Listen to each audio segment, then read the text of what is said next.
Evelyn Hayes had spent the last decade meticulously crafting a world that existed only in her mind, a sprawling historical novel set against the backdrop of a forgotten American frontier town, rich with untold stories of resilience and struggle. Retirement, for her, wasn't a cessation of work, but a liberation into the boundless realm of words. Every morning, after her customary cup of dark roast coffee, brewed precisely to her liking, strong, black, no sugar, she would settle into her favorite armchair, its leather worn smooth from years of use. Surrounded by towering stacks of research books, their pages dog-eared and annotated, she would lose herself in the intricate lives of her characters, the fictional inhabitants of Whispers on the Prairie. Her days were a quiet symphony of rustling pages, the soft click of her keyboard, and the imagined whispers of pioneers and forgotten heroes. Her children, however, Michael and Jessica, saw her literary pursuits as a quaint hobby, a harmless way for their mother, a retired history professor, to fill her days. They, in turn, filled her life with their own incessant demands, frantic babysitting emergencies that disrupted her most productive writing hours, last-minute financial bailouts for unexpected car repairs or overdue tuition fees, and emotional crises that always seemed to land squarely on her capable, always available shoulders. Evelyn, ever the quiet enabler, the steadfast pillar, always said yes. She was the steady hand, the silent support, the one who always had time, always had a solution, always had a comforting word. The one who was needed, depended on, called upon, but rarely, truly, seen. Then, 3 weeks before her 70th birthday, the phone rang. It was Michael, her eldest. His voice, usually clipped and efficient, a rapid-fire delivery of instructions or updates, was unusually warm, almost solicitous, a tone that immediately put Evelyn on alert. "Hey, Mom, how are things? Busy with your writing?" he asked. The hesitation around writing a familiar, subtle sting, a quiet dismissal of her passion. He never called it her book or her novel, always her writing, as if it were a childish pastime. I told him I was nearing a major milestone, the final draft of Whispers on the Prairie, my magnum opus. "It's almost ready for submission," I said, a tremor of excitement in my voice, a fragile hope that he might, for once, truly understand the significance. After 10 years, it feels monumental. There was a brief, almost imperceptible pause on his end, a rustle of papers, a distant child's cry. The familiar background noise of his busy, important life. Then the practiced cheerfulness returned. A little too bright, a little too loud. "Wow, Mom, that's great. Listen, the kids were asking about your birthday. Thought maybe we could do something big this year. Everyone will be together. It wouldn't feel right without you." That part. It wouldn't feel right without you. It settled deep in a hollow part of my chest, a place that had been aching with a subtle, persistent emptiness for years. It's been a long time since I've felt truly wanted anywhere. Needed, yes. Called on, depended on, but not wanted. There's a difference. A profound, aching difference. The word wanted tasted sweet, unfamiliar, like a forgotten melody, a long-lost promise. It conjured images of laughter, warmth, a vibrant celebration that truly felt like my own, where my presence was cherished, not just tolerated. It was a promise, unspoken but deeply felt, that this year, my milestone, my existence, would be acknowledged, celebrated, and cherished. This year, I would belong. So, I said yes. I said I'd clear my schedule, pushing aside the final, crucial edits of my novel, telling myself that family came first, always. Michael didn't offer to plan anything specific, or even ask what I might like to do for my 70th, and I didn't push. I still had the small savings account I'd tucked away for my author's retreat, a quiet week in a lakeside cabin to celebrate finishing the book, a reward for a decade of solitary dedication. I thought this qualified. This, surely, was an emergency of the heart, a desperate attempt to mend a fractured connection. After we hung up, I stared at the phone a while, fingers still curled around the cool plastic, a ghost of the conversation lingering in the air. I tried to remember the last time I'd felt genuinely excited, not worried or anxious or obligated, just genuinely excited. A pure, unadulterated joy. The last time someone had invited me without adding a request for something, without a subtle undercurrent of obligation, without a hint of inconvenience. It had been years. Too many years to count.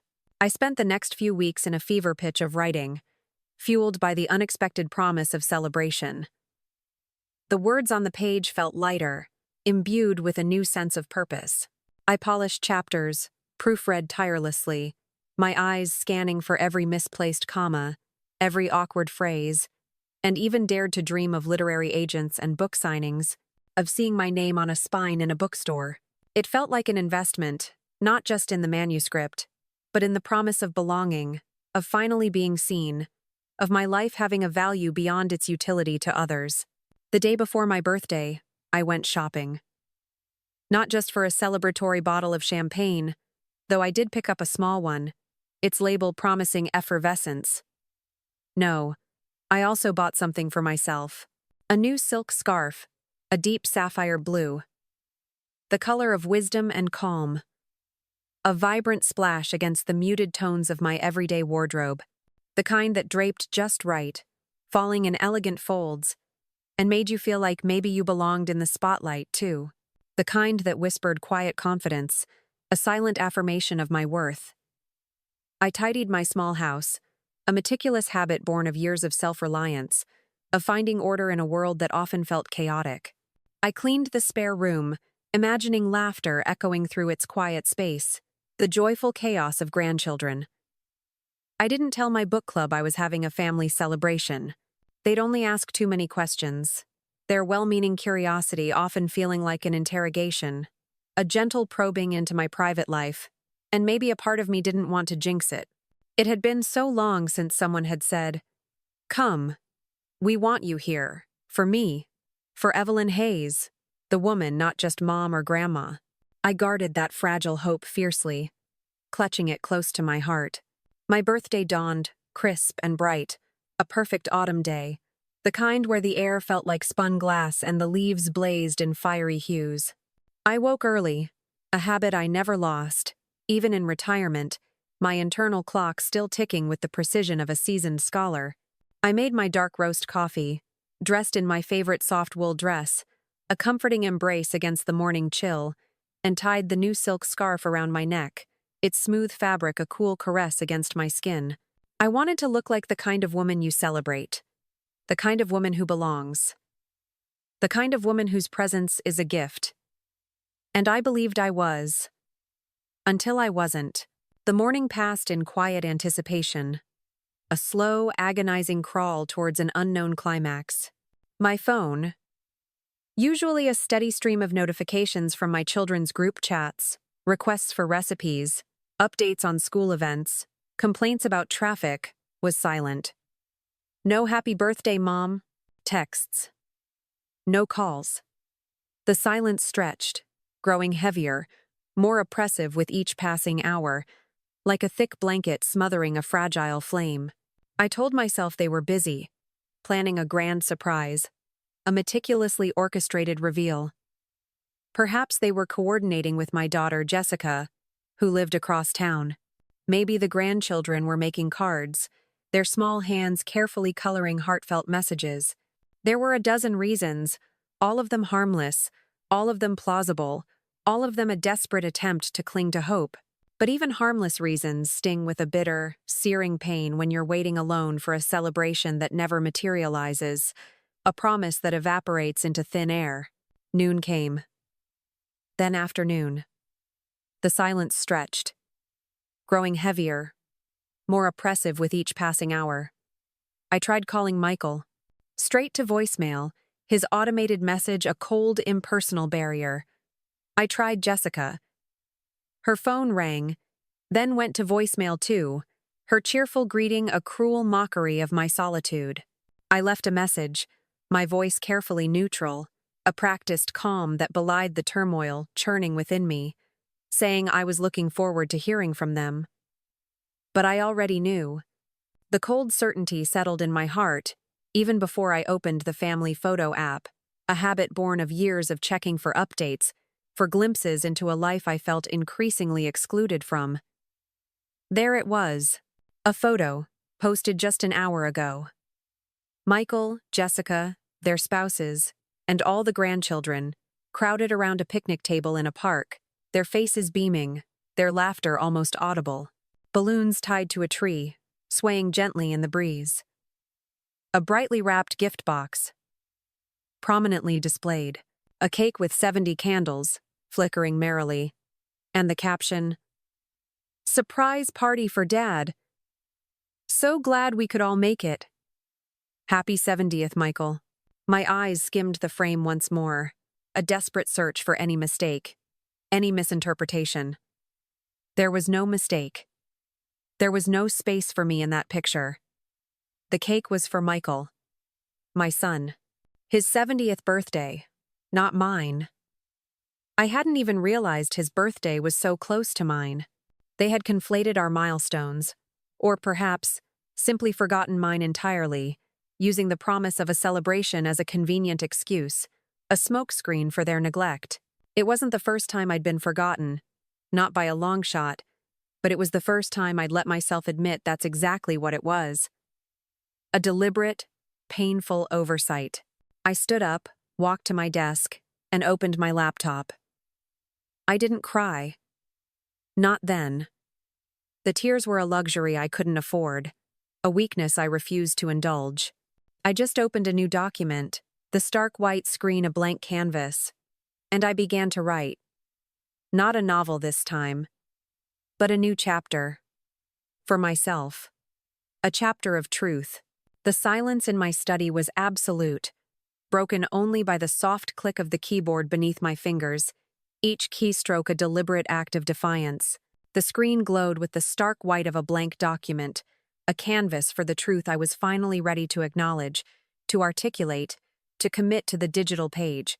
My hands, usually so nimble with delicate manuscripts, now moved with a deliberate, almost fierce precision, translating the churning turmoil of my heart into cold, hard words. The words flowed, raw and unfiltered, a torrent of unspoken grievances and long-buried disappointments, a lifetime of quiet sacrifices laid bare. It wasn't a novel this time. It was a ledger of love and loss, a chronicle of a life spent giving, waiting, and being forgotten, a painful accounting of emotional debts never repaid. I wrote about the phone calls, the ones that always ended with a request, a veiled demand for my time, my energy, my resources. The babysitting emergencies that derailed my writing schedule, pushing my own dreams further into the periphery. The loans that were never repaid, dissolving into the comfortable silence of their assumed entitlement. The birthdays they missed. The milestones they conflated. The simple acts of kindness that were never reciprocated, never even acknowledged. I wrote about the silence that followed my own achievements, the dismissive smiles when I mentioned my novel, the casual assumption that my life revolved solely around theirs, a satellite orbiting their vibrant, self-centered universe. The deep sapphire blue scarf, still tied around my neck, its vibrant color, a stark contrast to the muted landscape of my neglect, felt like a silent witness, a vibrant splash of defiance against the encroaching grayness. The sun dipped below the horizon, casting long, purple shadows across my study, transforming familiar objects into distorted, haunting shapes. The room, usually a sanctuary of quiet creativity, now felt like a courtroom, and I, both the plaintiff and the witness, presenting my case to myself. I didn't stop until the words blurred on the screen, until my fingers ached with the effort of articulation, until the last vestiges of denial had been stripped away, leaving behind a raw, exposed truth. What came instead was an odd clarity, a startling, almost painful insight, like stepping into cold water. Shocking, yes, but undeniably clean. It wasn't just about this birthday. This single act of forgetting. It was the years that led up to it. The voicemails left unanswered. The last-minute invitations that always sounded like obligations. Never joy, never a genuine desire for my presence. I remembered Christmas 5 years ago when Michael called and said, "Mom, we'd love to have you over if it's not too much trouble getting here." That pause in his voice, the way he said, "If I made them a ham," as if my presence was a burden, a logistical hurdle, a chore. I remembered Jessica's graduation from law school. I sent her a first-edition legal text, a thoughtful gift chosen with care. She sent back a group text that said, "Thanks for the gifts, everyone. No personal acknowledgement. No individual thank you." I remembered my own retirement party, a small affair organized by my kind colleagues, with not a single family member present, a stark absence that had stung more than I had ever admitted. And still I kept showing up, kept giving, kept waiting. Until today. Maybe it takes sitting alone in your study, surrounded by the ghosts of your own generosity, the silent echoes of unappreciated efforts, to truly see the shape of what's been there all along. I wasn't part of their life. I was an accessory, a convenience, a placeholder for when they needed to remember their better selves. A prop in their carefully curated narrative. I looked around my study, quiet, honest, functional. It was the most honest place I'd been in years, a space where I could finally exist without pretense. I got up, made myself a cup of chamomile tea, its soothing aroma a gentle balm, and sat cross-legged on the floor, the glowing screen of my laptop a silent companion, a mirror reflecting my newfound resolve. No china teacup, no linen napkin, just a plain mug and the bitter yet liberating taste of truth. And yet, it tasted like something I'd earned. The next morning, I was at the bank before the doors even opened, the cold, crisp air a bracing slap against my face. A light frost coated the steps, making them slick. But I climbed them slowly and steadily, wearing my oldest coat and that same new silk scarf. Its deep sapphire blue a quiet defiance. The scarf didn't match my coat, but I no longer cared about appearances, about presenting a polished facade to the world. I cared about action, about reclaiming my agency. The teller, a young man with kind eyes and a nervous smile, greeted me with the kind of polite, almost deferential tone people reserve for the elderly. "Good morning, Mrs. Hayes. How can we help you today?" "I'd like to speak with someone about my accounts," I said, my voice clear and unwavering. "All of them." He nodded, a flicker of surprise in his eyes, glanced at a screen, then called into the back. A few minutes later, I was ushered into a glass-walled office with soft chairs and the faint, antiseptic smell of printer ink. A woman named Natalie introduced herself as my account manager. She looked like someone who did yoga at lunch and always had almonds in her purse, radiating an aura of calm efficiency. "What can I do for you today, Mrs. Hayes?" "I want to suspend all automatic payments. Every one of them starting today." She blinked, her professional composure momentarily faltering. "All of them?" "Yes." She tapped a few keys, eyebrows rising slightly as she scanned the screen, a silent acknowledgement of the sheer volume of my financial contributions. "You have quite a few recurring transfers to family members, tuition payments, car insurance, some scheduled gifts to charities as well." "Keep the charities," I said, my voice firm. "Stop the rest." There was a long pause, filled only by the soft hum of the office. "Do you want to talk about why?" she asked. Her tone carefully neutral. Professional. I looked at her, really looked. And to her credit, she didn't fill the silence with fake concern, with platitudes or empty reassurances. "No," I said. "I've already spent enough time explaining myself." She nodded, a genuine understanding in her eyes. Understood.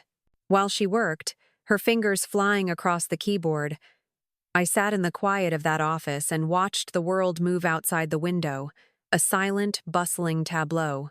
A mother wrangling a toddler into a car seat, a familiar scene of domestic chaos. An older man pushing a walker, his steps slow but determined.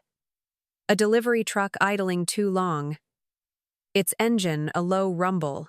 "Done," Natalie finally said, breaking the spell. "Everything's been suspended. I'll prepare the paperwork for full cancellation if you want to come back in to sign tomorrow." "I will."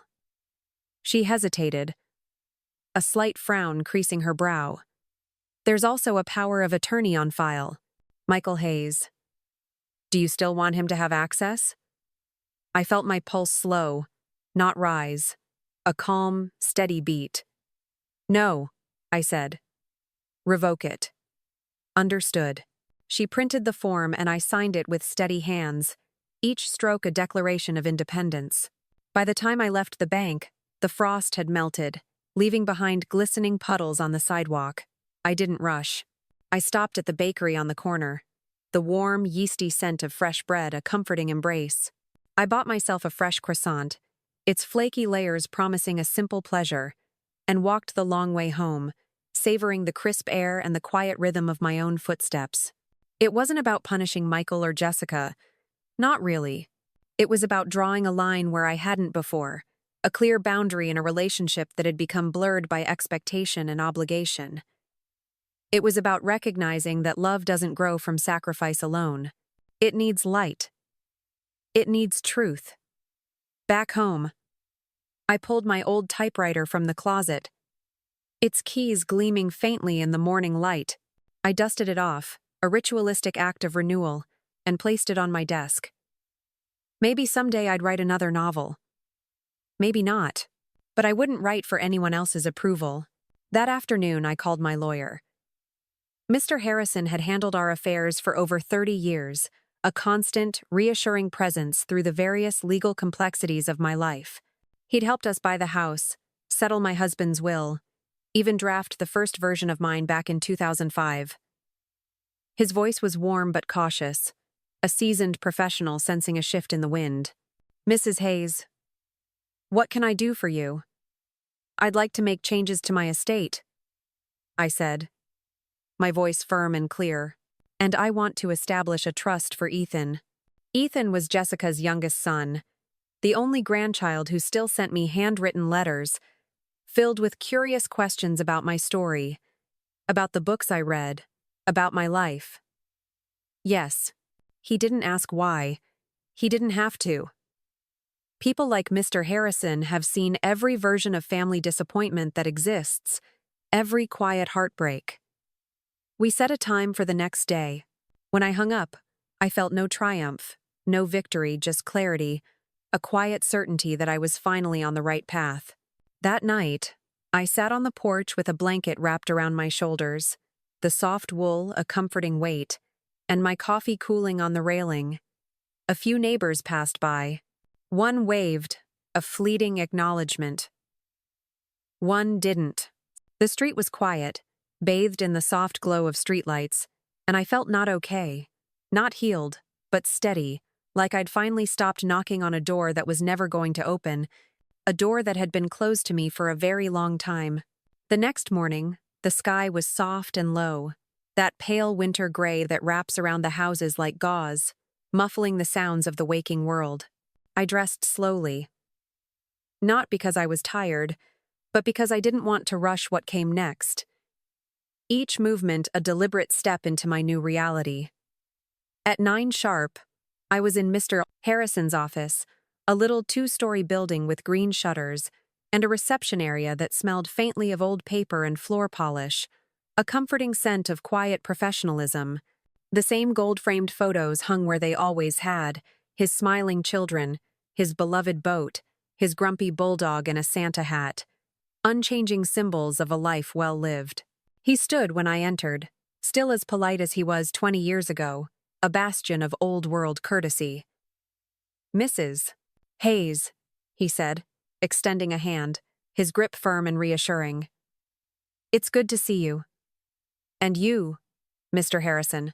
We sat in his office, same leather chairs, worn smooth by countless clients, same ticking wall clock, its steady rhythm, a quiet counterpoint to the gravity of our conversation. Same stack of forms on his desk.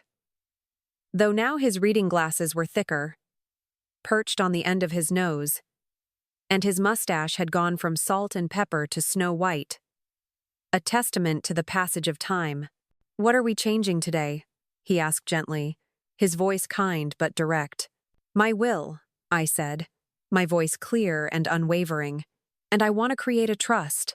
Everything I own, every cent, every asset, I want it protected. And I want it to go to Ethan. Only Ethan." He didn't blink, just nodded, his expression unreadable, and pulled out a fresh legal pad, its crisp pages waiting to record my new directives. "I assume we're removing Michael and Jessica." "Yes, they've had enough from me. More than enough." He looked up at that. A flicker of something in his eyes. Surprise? Understanding? But didn't comment. Maintaining his professional composure. "I want it airtight," I continued, my voice gaining strength. "No back doors, no loopholes. Ethan is the beneficiary. He gets everything when I'm gone, and until then he can access the trust for education, housing, healthcare, or emergencies. I'll decide what counts as an emergency." Harrison smiled a little, a faint, almost imperceptible curve of his lips. "You've thought this through." "I have. And your home, your pension account, the CDs, all of it. If it has my name, it moves to the trust." "Understood. And you want to retain full control while living?" "Of course." "Exactly." He leaned back in his chair, a quiet satisfaction in his posture. "Ethan's a good boy. Always was." I felt something in my throat tighten, a familiar ache of tenderness mixed with a touch of bitterness. He's the only one who still sees me as a person, not a purse. "Mister." Harrison didn't flinch at the raw honesty in my voice, his gaze remaining steady, understanding. "Then let's make sure your wishes are honored." For the next hour, we worked through every item, every clause, every contingency.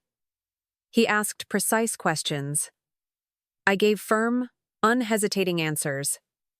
No more uncertainty. No more benefit of the doubt. When we reached the end, he gathered the papers into a neat folder and looked at me with something close to admiration, a silent acknowledgement of my newfound strength. "I'll have the final draft ready in a few days," he said. "We'll get it notarized and it'll be done." "Thank you," I said, meaning it deeply, the words a quiet benediction. Outside, the air had turned crisp, carrying the faint scent of wood smoke. I walked home slowly, savoring the quiet clarity that had settled over me, stopping once to buy a small bouquet of winter jasmine at the florist, its delicate white blossoms a symbol of resilience. I didn't decorate much anymore, but I wanted something bright on my writing desk, something alive, a small act of self-celebration. The moment I stepped through the door, the phone rang, its sudden jingle a jarring intrusion into my newfound peace. I didn't recognize the number, but I answered anyway, a flicker of hope, however faint, still lingering. "Grandma," it was Ethan. His voice breathy, nervous, warm, a stark contrast to the clipped tones of his parents. "I got your letter." I sat down at the kitchen table, the familiar wood cool beneath my fingertips. "You did?" I paused, my heart quickening. I didn't know what happened." "Mom and Dad said you were just busy with your book." "Of course they did." "I was there," I said softly, my voice carefully controlled, devoid of accusation. I waited for a call. I saw the photo. Ethan went quiet on the other end. A heavy silence that spoke volumes. "I'm so sorry," he whispered, his voice thick with genuine remorse. "I had no idea." "I know, sweetheart. That's not on you. You're not the one who made that choice." He sniffled on the other end, a small, heartbreaking sound. "I missed you so much that day. It didn't feel right without you." For the first time since my birthday, tears stung behind my eyes, a hot prickle that threatened to spill, but they didn't fall. Not this time. "Thank you," I said, my voice a little husky. "That means more than you know." There was a silence between us. Not awkward, but full, brimming with unspoken understanding. "Grandma," he said finally, his voice gaining a touch of resolve. "Can I come visit next weekend? I have a break from classes. I'll take the train." My heart bloomed with something gentle and painful, a fragile flower pushing through the hardened earth. "Of course," I said, a genuine smile finally gracing my lips. "The guest room is ready. I'll bring my chess set," he said, a hint of his old boyish enthusiasm returning. "You still play?" I never stopped. We hung up a few minutes later, the click of the phone a gentle farewell. I sat there at the table, hand still resting on the phone, the warmth of his words lingering. For once, I didn't feel forgotten. I didn't feel invisible. I felt seen. That Saturday, just after noon, I stood at the train station in my warmest coat, its wool a comforting embrace against the crisp air, watching as passengers stepped off the 11:37 from his university town. The platform smelled like diesel and old rain, a familiar urban scent. I clutched the paper bag in my hands, a sandwich, and an apple, just in case he'd forgotten to eat, a small maternal gesture I couldn't quite relinquish. And then there he was. Ethan came off the train wearing an oversized hoodie and jeans, his dark curls tucked under a beanie, a worn canvas bag slung over one shoulder. He looked older than the last time I'd seen him, the boyish softness giving way to a sharper, more defined jawline. But when he spotted me, his face lit up with something pure and unmistakable, a radiant joy that cut through the mundane bustle of the station. He rushed over and hugged me like he meant it, his arms strong and earnest. It was that simple. No questions, no apologies, no tension curling in the air between us. Just his arms around me, tight and real, a lifeline. "Hi, Grandma," he whispered into my shoulder, his voice muffled. "Hi, baby," I said, my own voice thick with emotion. "You're here." We drove home in silence for a while, a comfortable, companionable quiet. He watched the streets like he was trying to memorize them again, his gaze sweeping over familiar landmarks. I drove slowly, carefully, letting him take it in, allowing him the space to reconnect. The neighborhood hadn't changed much, the houses still stood, the trees still lined the streets, but it felt profoundly different with him beside me, a quiet joy infusing the familiar. Back at the house, I made coffee while he set his bag down in the guest room, his movements easy and unhurried. He returned with that familiar ease of someone who belonged, curling up in the corner of the couch like he'd never left, a natural fit. The chessboard sat waiting on the coffee table, a silent invitation. We played a game. He won, his brow furrowed in concentration, a quiet triumph in his eyes. Then we played another. I won that one, fair and square. Later, we sat at the kitchen table, both of us nursing mugs of coffee, the warmth seeping into our hands. The winter jasmine I'd bought earlier that week sat in the middle, its delicate white blossoms still vibrant, still alive, a small beacon of beauty. "I read your letter again on the train," he said, tracing the rim of his mug, his voice thoughtful. "I've never seen you write like that before." "I've never had to," I said, a faint, wry smile touching my lips. I used to think being quiet was a form of grace, a way to avoid conflict. But lately I think it's just made me easy to ignore. Ethan looked up at me, his gaze direct and unwavering. "I never ignored you." "I know." He hesitated, a slight frown creasing his brow. "Mom and Dad don't know I'm here," I figured. "They called a couple nights ago, asked if I'd seen you since your birthday. I didn't lie. I just said we hadn't talked yet." That was kind. He shook his head. A weary gesture. It wasn't kindness. It was exhaustion.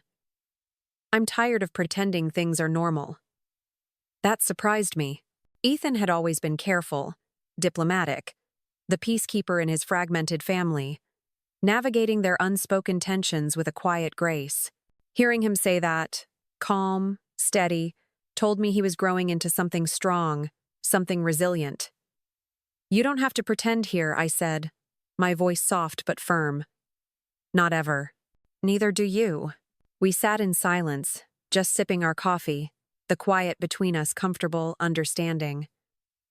And for the first time in weeks, I realized I wasn't angry anymore. The sharp edges of resentment had softened, replaced by a quiet acceptance. I didn't need Michael or Jessica to grovel, or explain or spin another story about what went wrong. I didn't need a text or a voicemail or a too-late invitation. I had this. My house, my coffee, my grandson. I had myself. A profound sense of completeness settled over me. That evening, Ethan offered to make dinner. He cooked pasta with garlic and spinach, the aroma filling the kitchen with a comforting warmth. And I grated cheese while we talked about everything and nothing. His classes, my writing, the mundane details of our days, interspersed with deeper conversations about life and dreams. We watched a silly movie afterward and laughed too hard at parts that weren't really that funny, the sound of our shared mirth filling the house. Before bed, he sat beside me on the couch and said, "Grandma, I don't want to lose you." "You won't," I promised, my voice gentle.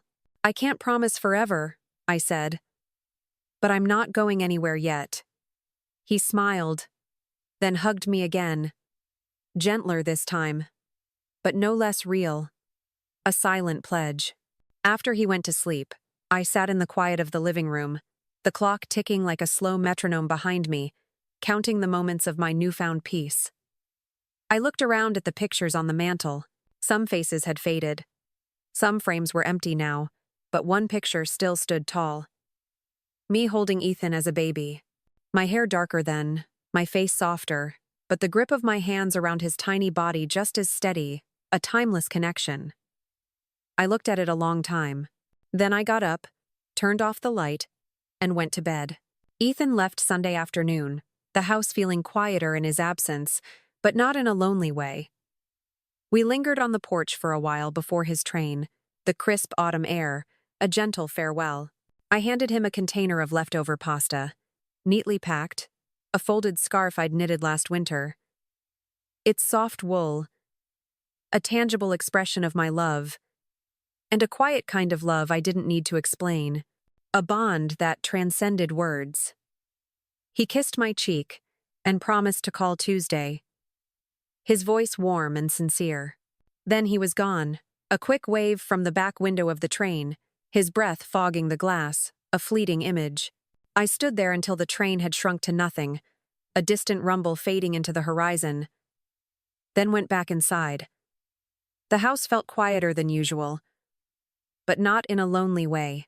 It was the kind of silence that follows after something important has been said, a silence with shape and weight, a profound sense of completion. I moved through the rooms slowly, picking up mugs, folding the blanket from the couch, placing the chessboard back on the shelf, each action a small ritual of reclaiming my space. When I reached the kitchen, I opened the drawer again. The files sat where I left them. Michael's folder still thick with paper, a testament to years of financial assistance. Ethan's still light, filled with cards and letters, a testament to genuine connection. But it wasn't just about them anymore. It was about me. I pulled out a yellow notepad and began listing everything I'd paid for over the last 15 years. Not just money given directly, but things I'd quietly covered, the unspoken subsidies, home repairs, medical deductibles, legal fees when Michael divorced his first wife, the down payment for Jessica's first apartment, groceries when Jessica was too tired to shop, school fundraisers I'd been guilted into supporting with a check instead of a visit. Line by line, I wrote them down. Each entry a stark reminder of my generosity. By the time I finished, the list stretched over 4 pages, a staggering tally of my contributions. It was strange. I hadn't thought of myself as generous, just useful, reliable. Someone who helped because that's what mothers do. That's what I did. But looking at the numbers, at the cold, hard facts, I saw it clearly. I'd subsidized their life. And in return, they gave me politeness. Hollow birthdays, tired smiles, a chair near the coat rack when there was no room at the main table. I wasn't angry. Not really. I was just done. At 3:17 p.m., my phone rang. Michael's name on the screen. A familiar, yet now unwelcome, sight. I didn't pick up. A minute later, a voicemail, then a text. "Hi, Mom, just checking in. Hope everything's okay. Let me know when you're free to talk." No urgency, no specifics, just a vague nudge, as if nothing had happened, as if he hadn't left me waiting for a birthday call while he celebrated his own. I deleted the voicemail without listening. The text I left unread. That night, I lit a candle. It wasn't for any special occasion, just for stillness, for the quiet of the house, and the way the light caught the edge of the kitchen counter, casting dancing shadows. I poured myself a glass of wine, one of the good bottles I'd been saving for a real holiday, a small indulgence. I set a single place at the table, heated a bowl of leftover soup, and I sat, not scrolling, not waiting, not hoping for the phone to ring. I sat in my own life, a life I was finally reclaiming. Later, before bed, I opened my email, found the folder labeled Personal. At the bottom was a draft of a short story I'd written years ago. Never finished, a forgotten dream. I opened it, read a few lines, and then added a note in the subject line. Proof of existence, no external validation needed. Just me. I didn't send it to anyone else. I didn't need to. The validation I sought was now internal. The next morning, I called Mr. Harrison again. "I've been thinking," I told him. "I want to add a clause to the trust." "Of course," he said. "What are you thinking?" "I want Ethan to be the sole executive, but I also want a letter attached. Not a legal one, a personal one." "You can include a statement of intent," he said. "It won't change the legality, but it can explain your reasons." "Good. Then I'll write it." That same morning I sat down and began. To whoever is reading this after I'm gone. If you're wondering why things were divided this way, let me say clearly, this is not punishment. It's honesty. I've spent my life giving quietly, consistently. But love without respect isn't love. Presence without care isn't family. I chose the one person who saw me before I vanished. I didn't finish the letter that day. I didn't need to rush. Some things deserve to be written slow, with careful thought and precise language. Tuesday came and went without a call from Ethan. Not because he forgot, but because we'd agreed on it. He had clinicals that week and didn't want to be distracted. "I'll call Friday," he'd said. After my shift, same time. I trusted him. That morning, though, someone else did call. Jessica. Her name lit up my screen like a warning sign. All bright letters and bad timing. I let it ring out, the sound a distant, meaningless hum. Then 30 seconds later, the text arrived. "Hi, Evelyn. Hope you're well. Michael mentioned you've been hard to reach lately. Let's catch up soon." No punctuation where it mattered. No warmth where it counted. Catch up. We weren't old coworkers. We weren't neighbors who borrowed sugar once. I'd been her mother for almost 45 years. I'd helped her through countless breakups. I'd sent her care baskets when she had her wisdom teeth out. I'd paid for her first car when their budget was too tight. Catch up. I set the phone down without replying, the word hanging in the air, hollow and absurd. Later that afternoon, as if on cue, another message arrived. This one from Michael. "Mom. Jessica tried calling. We're starting to get worried. Can you just let us know you're okay?" The irony of it. They forgot my birthday, but now they were worried. Not when I was waiting for a call. Not when I was writing my heart out in silence. Not when they posted a photo that said, "Happy 70th, Dad," with everyone smiling and no seat left for me. But now, when silence echoed back to them, they panicked. Silence is powerful. It unnerves the people who are used to your noise, your giving, your yes. I kept the phone off for the rest of the day, reveling in the quiet strength it afforded me. That evening, I went through the attic. Not for any dramatic reason, not to unearth long-buried secrets, just to find an old photo album Ethan had once asked about, the one with pictures of my husband as a young man, his smile boyish and carefree. I hadn't been up there in years, the attic a forgotten repository of memories. The boxes smelled of dust and old paper, their contents a silent testament to a life lived, and the insulation curled like forgotten memories, fragile and brittle.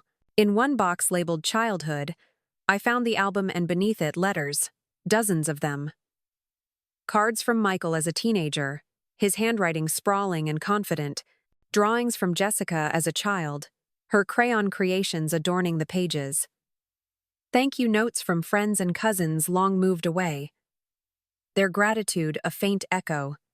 A photo of my husband in his study, holding a first edition of Moby Dick like it was a prized possession, his eyes alight with intellectual joy. I sat down on the floor cross-legged and let the past rest in my lap, a heavy, comforting weight. So many pieces of myself I'd stored away, carefully tucked into boxes, to make room for others, for their needs, their demands. I thought about Michael as a little boy, how he used to insist on sleeping with his head against my chest because your heart is louder than the rain, a tender, innocent declaration of love. How he'd cry if I left for work too early, his small face crumpled in distress. How I taught him to tie his shoes with 2 loops instead of 1 because it made more sense to him, a small act of patient guidance. I had loved him so completely once, with a fierce, unwavering devotion. Maybe I still did. But love doesn't excuse neglect. And forgiveness doesn't mean return. Not always. I put the letters back carefully, meticulously, as if tending to fragile artifacts, closed the box. And that night, when the house was dark and the world was quiet, I opened the notebook and added 2 more lines to the letter for the trust. I didn't want my final act to be polite, to be easily dismissed. I wanted it to be clear, undeniable. Ethan, you saw me not out of obligation. Not for what I gave, but because you chose to. That's what family is. Choice. Respect. Truth. The pen felt heavier than usual in my hand, imbued with the weight of my convictions. But I wrote anyway. My resolve unwavering. The next day, I drove into town and went straight to the notary. It was in the back of a shipping store. Past shelves of bubble wrap and a rack of novelty greeting cards. A mundane setting for such a significant act.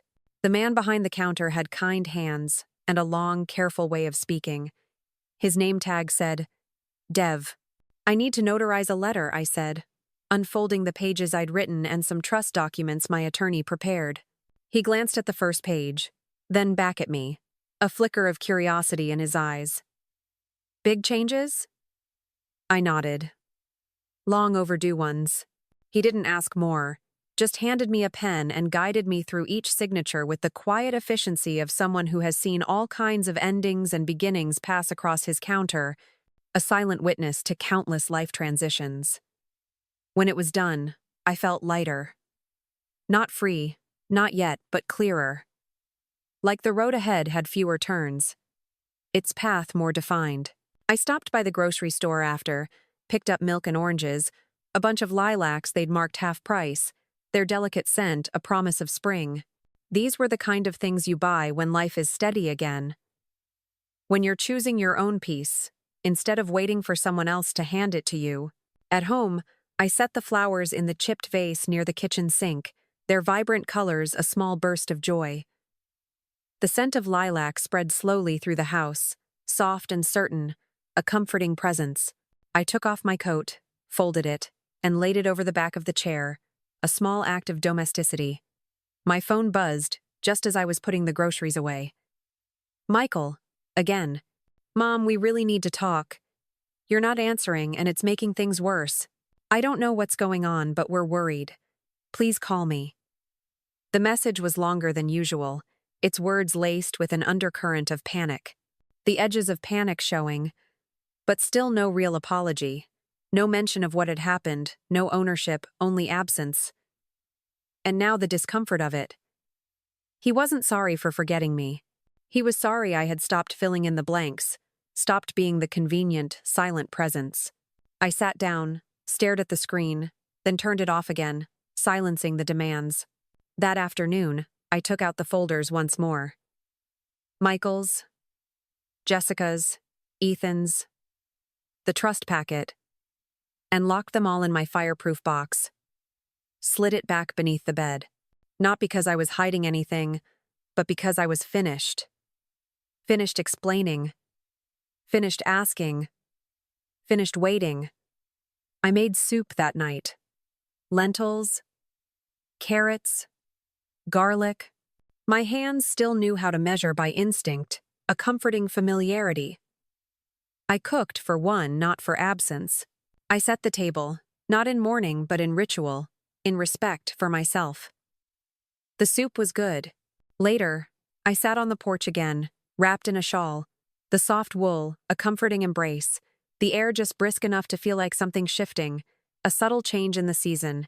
And as the streetlights clicked on one by one, casting long shadows, I remembered a moment I hadn't thought about in years. Michael was 10. He'd come home from school with a split lip and mud on his jeans. Another boy had shoved him in the field during recess. He didn't cry, just stood at the sink, rinsing the blood off his hands, saying, "It's fine. It's nothing." I had crouched beside him and said, "You're allowed to be hurt. It doesn't make you weak." I wish someone had said that to me because I had been hurt quietly, consistently for years, and I had let it go unchecked because I thought endurance was a virtue. But it's not. Not always. Sometimes it's just delay. Sometimes it's just the cost of silence. I sipped my coffee slowly, letting the night press in. A vast, comforting presence. The flowers in the kitchen swayed slightly in a draft, a blur of violet in the dark. Somewhere down the block, a dog barked. A car pulled into a driveway. Someone laughed sharp and high, a sound from another life. And I sat in mine. No questions. No waiting. Just the weight of my own belonging. Finally whole. It was late Friday afternoon when the knock came. I was folding laundry at the kitchen table. Towels mostly. Still warm from the dryer when I heard it. 3 slow raps, not the mailman, not a neighbor. The kind of knock that carries hesitation behind it, a tentative approach. I opened the door, and there she was. Jessica. Her hair was too perfect, like it had been brushed and sprayed in the car, a rigid helmet. She wore heels too narrow for our sidewalks and carried a tote bag slung over one shoulder, a prop in her carefully constructed image. Her face bore that curated expression I'd come to know, part concern, part performance, a mask. "Evelyn," she said, her voice almost tender, a practiced softness. "Can we talk?" I didn't answer at first, just stepped aside and let her in. She glanced around as she entered, as if expecting dust or neglect, a subtle judgment in her eyes. The house looked the same, but something in the air had shifted. I knew it, and I think she did too. I led her to the living room. She didn't sit until I did. A subtle power play.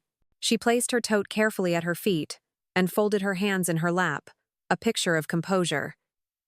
"I know you're upset," she began, her tone already polished, ready for a well-rehearsed apology. "And I just want to say, this whole thing has been a huge misunderstanding." "Nothing?" she continued. When I offered no response. "Michael thought your birthday celebration was next month. That's what he told me. We didn't realize you were expecting something sooner." "And the photo?" I asked, my voice calm, cutting through her narrative. She blinked. "What?" "The birthday photo. The caption that said, 'Happy 70th. Dad. All of you smiling at the table.'" She looked down, her gaze flickering, a telltale sign of discomfort. That was just something I posted for the holiday. I didn't mean to hurt you. But you did." She looked up again too quickly, her eyes wide with feigned innocence. Well, yes, but I think we need to move past that now. The kids miss you. Michael's been calling. We're all just concerned. You've shut us out. I let out a small breath, a quiet exhalation of accumulated frustration. No. I just stopped filling in the silence for you. That's different. Her mouth tightened, a flicker of annoyance. I came here because we want to make things right. I looked at her then, really looked at the effort behind her makeup, at the impatience hiding in her posture, at the avoidance she wore like perfume. You didn't come to make things right, I said, my voice quiet but firm. You came to see if I was still useful. She straightened, a defensive posture. That's not fair. But it's true. She glanced toward the hallway as if Michael might appear and rescue her from this uncomfortable conversation. I've given enough, I said calmly. More than enough, and I've decided where the rest of it goes. That got her attention. Her eyes narrowed just slightly, a flash of calculating interest. I'm not angry, I said. I'm not bitter. I'm simply finished. Evelyn, she said, and now her voice was tighter, colder, the practiced tenderness gone. This isn't like you. I know, I said. It's like me now. There was a pause. She shifted in her seat. Uncomfortable. Does Michael know you've made changes? I imagine he's starting to suspect. Her face faltered, a crack in her facade. And the house? Your accounts. Taken care of. The silence after that was dense, a kind of reckoning, the unspoken truth hanging heavy in the air. Finally, she reached for her tote and stood. Well? She said. Her tone now clipped. Dismissive. I'm sorry you feel this way. I smiled just a little. No, you're sorry I stopped accepting less than I deserved. She didn't reply. Just turned and walked to the door. At the threshold, she hesitated, a final attempt at control. Michael really is worried. He should be, I said.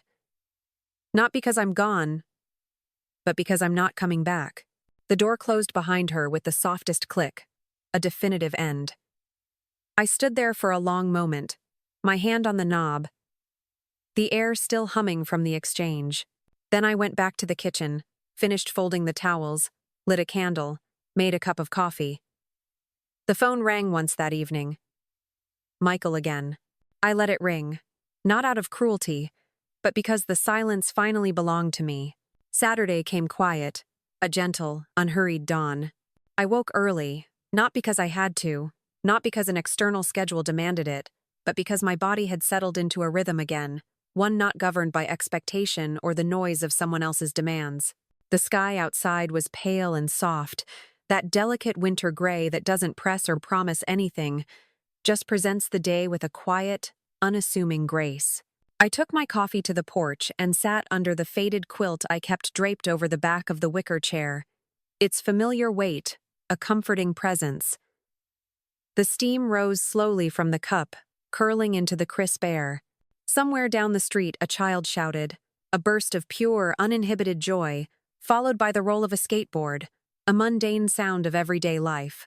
Winter was still holding back, a promise of colder days to come, but not for long. I thought about Jessica's visit, not with regret, not with anger, just curiosity, as if I were watching someone else remember a conversation they'd never truly had. A performance I had once been a part of. She hadn't come for peace. She came for control. And for the first time in a long time, I hadn't given it. That was the victory. Not in winning, not in being right, but in staying rooted, in no longer performing grace just to keep others comfortable, in choosing my own truth. That afternoon, Ethan called. His voice came bright through the receiver, a welcome burst of genuine warmth. Hi, Grandma. I'm on break, but I wanted to check in. How's your week been? Eventful, I said, sipping my second cup of coffee. The words a quiet understatement, but steady. She caught the tone, her sharp young mind picking up on the subtle shift. Something happened. Jessica stopped by. "Oh," she said. "She and Michael wanted to make things right. Did they? Number?" Ethan exhaled through his teeth, a sound of weary understanding. "I'm sorry. Don't be." I wasn't surprised, but I wasn't shaken either. There was a pause on his end, a moment of shared reflection. Then he said quietly, "You sound different. Stronger?" "I think I am." We talked for a while about his classes, about a paper he was writing, about the cat who'd knocked over his favorite lamp, the everyday things that form real lives, the mundane details that weave the fabric of genuine connection. When we hung up, I didn't feel that familiar ache of absence. I felt connected, present, full. Later, I spent the afternoon going through the drawers in the spare room. Not out of urgency, not to declutter, but because I felt ready to decide what mattered, what I would keep, what I would let go. I found a set of linens I hadn't used in years. Ethan might like those, I thought, a small, practical act of love. A pair of cufflinks I'd once saved for Michael's 40th birthday before I learned gifts from me stayed unopened in drawers or disappeared altogether. I held the cufflinks a long time. Silver, simple, classic. I had bought them when Michael was still a young man, imagining the moment he'd stand in front of a mirror, tucking them into his cuffs before an important presentation, a proud, accomplished man. But now they felt like symbols of something that was never mine to hold, a dream that had never materialized. I set them aside, not bitterly, just finally, accepting the truth. That evening, I wrote in my notebook again. Not a letter this time. Not a narrative. Just a list. Things I no longer owed. Explanations. Second chances to people who waste first ones. Apologies for taking up space. A seat at a table that won't make room. Silence. And then beside it, I wrote another list. Things I still have. My name, my peace, my mind, my home, my grandson's voice in my ear saying, "Stronger."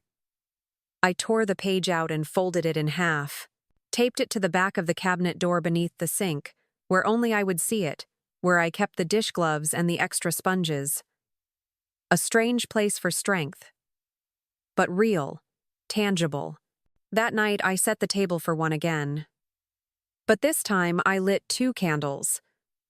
Not because anyone else was coming, but because I was there fully, completely, present in my own life. I sat down, spooned out my soup, and whispered, not for drama, not for pain, but because it needed to be said, a quiet affirmation. I'm still here. And I was. I spent the first Sunday of December decorating the porch. Nothing elaborate, no grand display, just a simple pine wreath with a red ribbon and 2 strings of warm white lights along the railing, a subtle glow. I didn't do it for neighbors or nostalgia, not for external validation. I did it because I wanted the house to glow for me for once, a beacon of my own choosing. Inside, I put on a kettle, turned on the old radio, and let the slow jazz drift through the rooms, its mellow notes filling the quiet space. I used to decorate for the kids, stockings with their names, cookies shaped like stars, and the old felt angel Ethan once made in kindergarten, its small, misshapen form, a cherished memory. But this year, there would be no stockings, no extra chairs, no waiting. This year, I lit the fire early and set one place for coffee, my own, a ritual of self-care. By the time the sun dipped behind the houses across the street, casting long purple shadows, the phone rang. It was Michael again. I answered this time. "Mom." His voice was thinner than I remembered, strained, laced with an unfamiliar vulnerability. "I'm here," I said. Calm, steady, my voice a quiet anchor. There was a pause. "I didn't think you'd pick up." "I know." Another pause. Longer. "I saw the paperwork," he said. Finally. From the attorney. The trust. The changes. I figured you would. His breath caught like he'd expected a different tone, a different reaction. I don't understand. After everything? Exactly, I interrupted, my voice cutting through his vague lament. After everything. He went quiet, the silence heavy with unspoken truths. You mean the money? He said eventually, the question stark, revealing his true concern. I mean the pattern, I replied. The forgetting. The late calls. The missing birthdays. The photo. That wasn't intentional.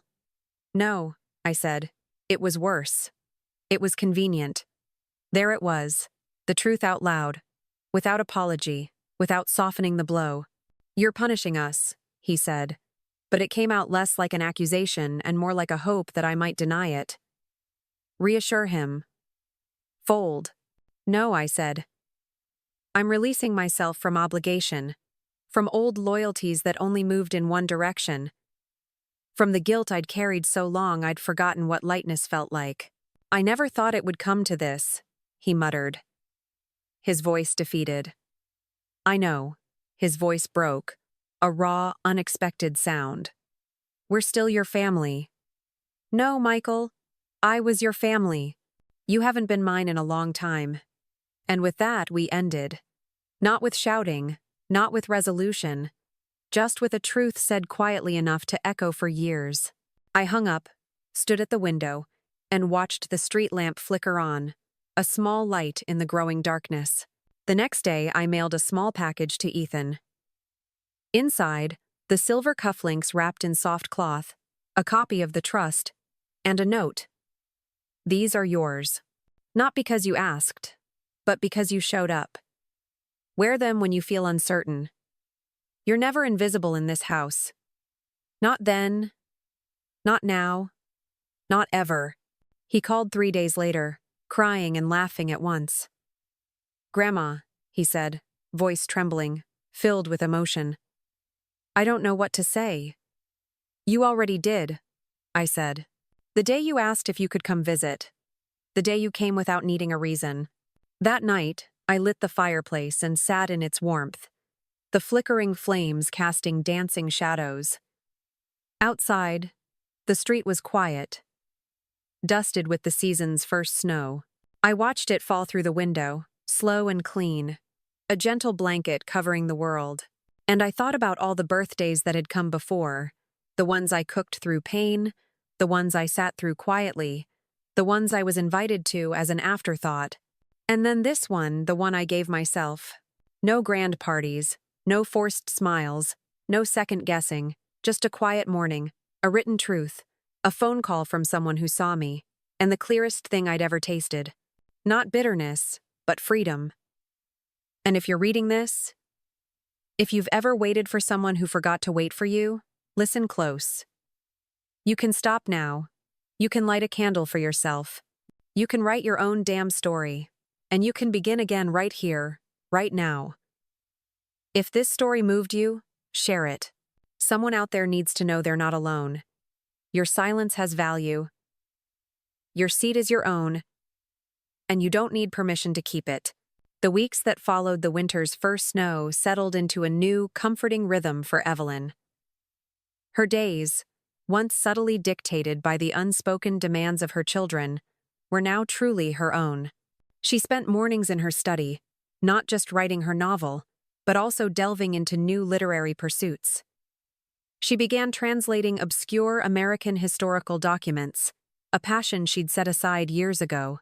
The meticulous work filled her with a quiet joy, a sense of intellectual engagement that had been missing. The gentle click of her typewriter keys became a steady counterpoint to the quiet hum of her house, a symphony of self-possession. Afternoons often found her at the local library, not as an employee, but as a patron, rediscovering the pleasure of browsing shelves without the pressure of duty. She joined a new book club, one that met in a cozy independent bookstore and discussed challenging, thought-provoking literature, not just bestsellers. These were people who valued ideas, who listened intently, who saw her not as a matriarch, but as a fellow mind. She found herself speaking more freely, sharing insights she'd previously kept hidden, afraid of being seen as too academic or too intense. Here, her intensity was welcomed, her knowledge appreciated. Her relationship with Ethan blossomed. He called faithfully every Tuesday, not with requests, but with genuine updates on his studies, his friends, his life. He asked about her writing, truly asked, and listened with an attentiveness that warmed her heart. He even started sending her obscure historical articles he thought might interest her, a small, thoughtful gesture that spoke volumes. One weekend, he surprised her with a visit, bringing a rare first edition of an American classic he'd found in an antique shop. They spent the entire Saturday discussing its themes, its historical context, and its subtle critiques of society. It was a conversation she'd longed to have with Michael, but never could. With Ethan, it flowed effortlessly, a shared intellectual dance. The phone calls from Michael and Jessica became less frequent, their texts more desperate. "Mom, why won't you answer? We're really worried. Evelyn, this silence is hurting everyone." Evelyn would read them sometimes, and then set the phone down. The panic in their voices was no longer her burden. She felt no triumph, only a quiet understanding of their discomfort. They were used to her noise, the noise of her giving, her availability, her constant yes. Now, faced with her silence, they were disoriented, like children lost in a familiar house whose furniture had suddenly been rearranged. She knew they weren't truly worried about her well-being. They were worried about the disruption to their own carefully constructed lives, about the absence of their convenient support system. One crisp January morning, a large, official-looking envelope arrived. It was from Mr. Harrison's office. The final, notarized trust documents. She signed the last few papers, her hand steady, her heart calm. The legal process was complete. Her legacy, her life's accumulation, was secured for the one who truly saw her. It wasn't about revenge. It was about alignment. About ensuring her resources nurtured a connection built on genuine love and respect, not obligation or convenience. She began taking long walks in the nearby nature preserve, even in the biting cold of winter. The bare branches of the trees, etched against the pale sky, held a stark beauty. She noticed the intricate patterns of frost on the leaves, the quiet resilience of dormant life. She felt a profound connection to the natural world, a sense of belonging that transcended human relationships. The hum of her own quiet contentment was a melody she had finally learned to hear. One afternoon, while sorting through old papers, she found a faded photograph of her husband, taken years ago, laughing, his arm around her. They were standing by a small wooden swing set in their backyard, a place of countless childhood memories. She remembered the warmth of his hand, the easy comfort of his presence. A wave of gentle nostalgia washed over her, not grief, but a tender remembrance. She realized that while she had lost him, she hadn't lost herself. In fact, in the process of reclaiming herself, she felt closer to him than ever, to the values they had shared, to the love that was truly unconditional. Spring arrived, tentative at first, then bursting forth in a riot of color and scent. Evelyn planted a small herb garden by her kitchen window, its fragrant leaves a promise of fresh flavors. She subscribed to a literary magazine, sent a query letter for Whispers on the Prairie to a small, independent publisher she admired, and even considered taking a local history class. Her life was unfolding, a canvas she was painting herself, stroke by vibrant stroke. She still received occasional calls and texts from Michael and Jessica, but they were now distant echoes, like faint signals from a fading satellite. She rarely replied, and when she did, her messages were brief, polite, and devoid of the emotional labor she had once expended. She was no longer waiting for them to remember her. She was living a life so full, so rich with her own chosen experiences, that their absence no longer created a void. One warm evening as she sat on her porch, watching the fireflies dance in the twilight, her phone buzzed. It was Ethan. "Grandma," he said, his voice bright, "I just got accepted into my top grad program. I'm so excited. I wanted you to be the first to know." Evelyn's heart swelled with a pure, unadulterated joy. "Oh, Ethan, that's wonderful. I'm so proud of you." They talked for a long time, sharing laughter, dreams, and the quiet understanding of two souls truly connected. When they hung up, Evelyn lingered on the porch, the warmth of the evening air a gentle embrace. She looked up at the stars, countless pinpricks of light in the vast, dark canvas of the sky. Her life, once defined by the expectations of others, was now a masterpiece of her own making. She was not just present, she was fully, vibrantly, undeniably alive. Her silence had become her loudest voice, and her unwritten chapter, her most profound story.